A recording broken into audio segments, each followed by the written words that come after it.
look into the methodology of the project. For stage 1, we begin with the purchase of penecertin peperon from the supplier. Then the unwanted leaf were removed from the bars.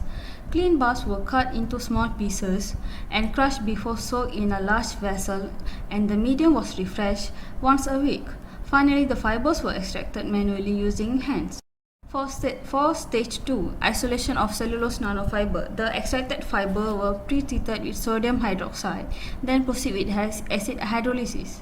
The hydrolyzed fiber were once again alkaline treated and subsequently crushed using ball milling before ultrasonicated to disperse the nanofibers. At the end of the process, the cellulose nanofiber were freeze-dried. For stage 3, PLA pellets was dissolved in organic solvent for the next 2 hours using magnetic stirrer. Then porogen was added into the PLA solution. The PLA porogen mixture was stirred until homogeneous and lastly cast on the Teflon mold. The samples were further dried before characterization.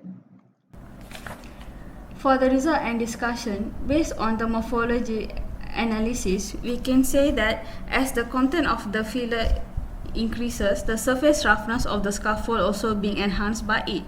Moreover, we can see more big and small pores in the images, where big pores support the cell attachment and small pores act as an intermediate for nutrients and water removal of cells.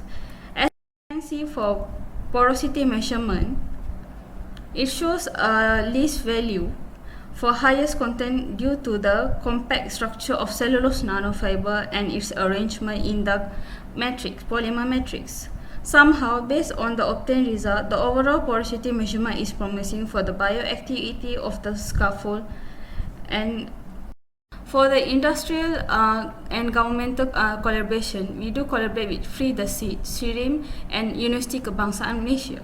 For the commercialization potential, the scaffold fabricated from polylactic acid reinforced with cellulose nanofiber from penecertin peperon can be utilized in biomedical applications such as tissue engineering and regenerative medicine, as well as biodegradable sutures in wound.